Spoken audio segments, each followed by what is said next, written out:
Hi everybody, welcome to another absolute beginner stitch crochet tutorial in my little playlist of beginner stitches. In my first few videos I've showed you how to do the slip knot and the chain, so you should have something that looks like this hopefully.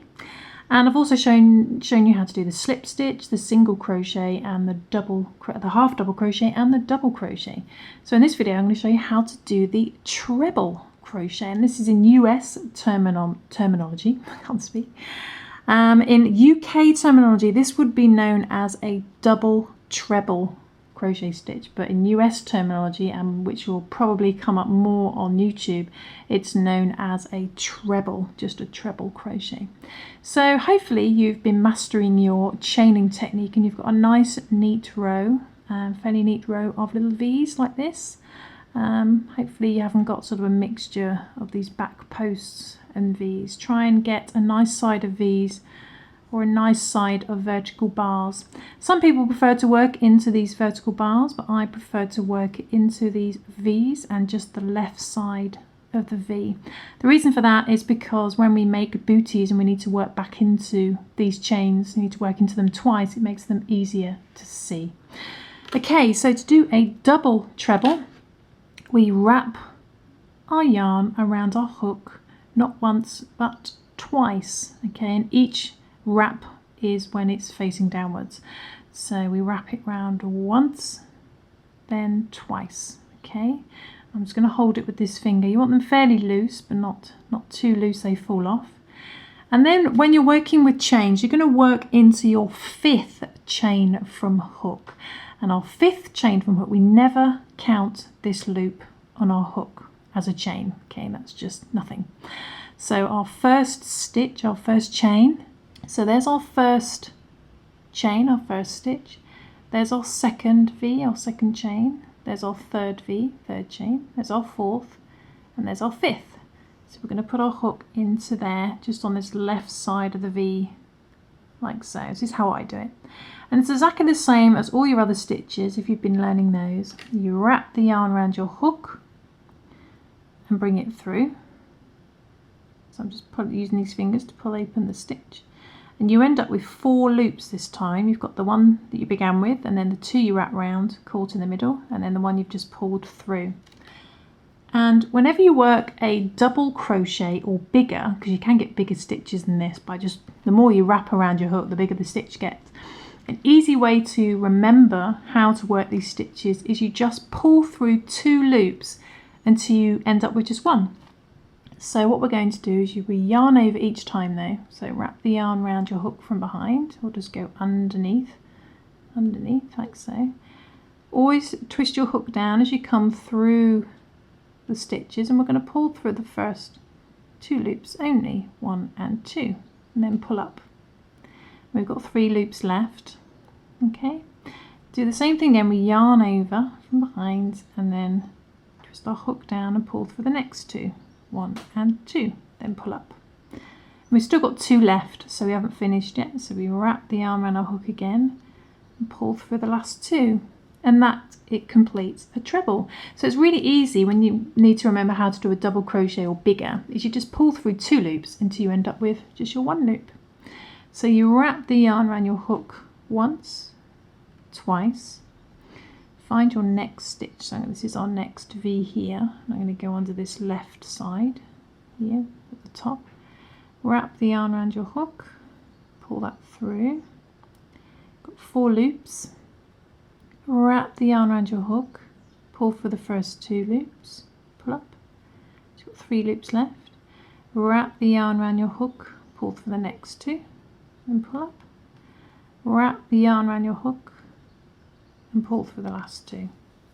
Okay, and then if you've worked this method at the beginning of a project, you would by now have 2 proper treble crochet stitches, and you would count these 4 that you technically skipped at the beginning, 1, 2, 3, 4, you would count those as a treble as well. So technically you would have 3 treble crochet stitches. So I'll show you again. We wrap the yarn around a hook twice, go into the next stitch, this next V here, wrap the yarn around your hook, it's almost already there anyway, and just pull it through. Then yarn over, so you're wrapping it from behind, pull through 2 and then pull up, face your hook upwards, helps it to go through. Wrap the yarn around your hook, hook's facing upwards, and I face it down to come through and then up when I've finished, pull through 2, yarn over, pull for the last 2. There's a treble. Okay, you just do that all the way across.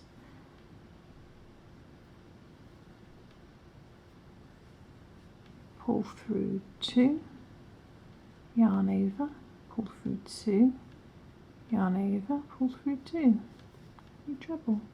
Got 2 chains left.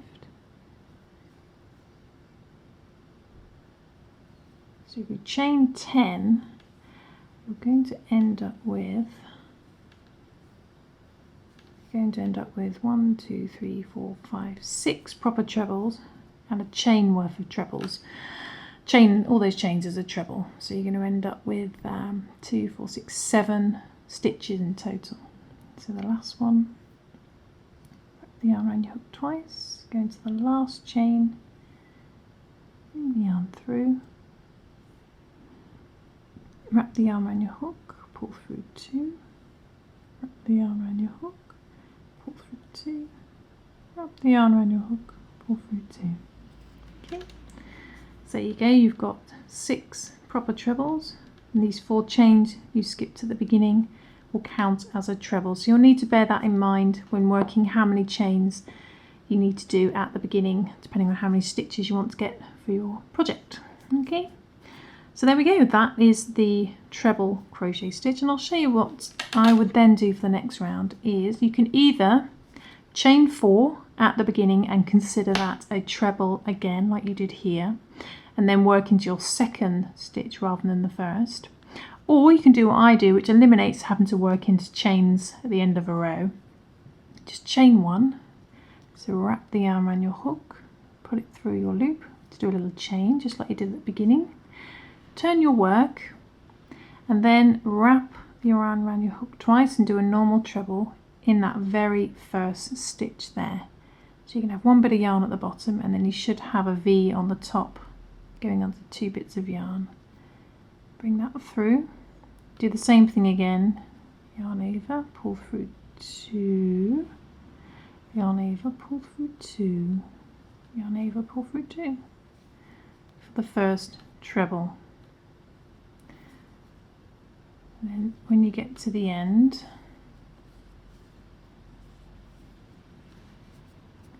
I think this works as well as chaining at the beginning. I think when you get bigger stitches, might be an idea to chain at the beginning. It's entirely up to you. It depends if you don't mind working into chains at the end of a row, or whether you prefer working into proper stitches. So when we get to the end here, I'm just doing trebles here. This would be your last proper stitch here. It's always a good idea to check your stitch count so you don't end up ruining a project. And what I would then do here, that was the last proper stitch, I would work, you see your 4 chains here, 1, 2, 3, 4 V's. This V at the top would be the one that we'd work into. So yarn over twice, and I would go under the right side of the V, then find the left side of the V, which can be a little bit fiddly on camera. There we go, left side of the V. Bring the yarn through and just do a treble as normal. So yarn over, pull through 2, yarn over, pull through 2, yarn over, pull through 2. In the top of those 4 chains. And there you'd have the same stitch count, you'd have 7. I don't think it's worked so well at the beginning here with the chain 1. I think you may have to succumb and do 4 chains at the beginning and then go do a proper first treble in the second stitch instead of the first, because it slopes down too much. But if you do prefer this method, it does mean that when you chain 1 and turn, work your trebles across, go into that first stitch, doing the same thing again. First stitch, if you're doing the chain 1 turn method. It means you don't have to work into chains at the end, you have a proper stitch. 2,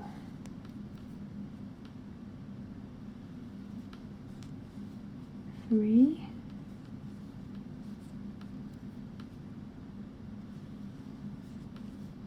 4,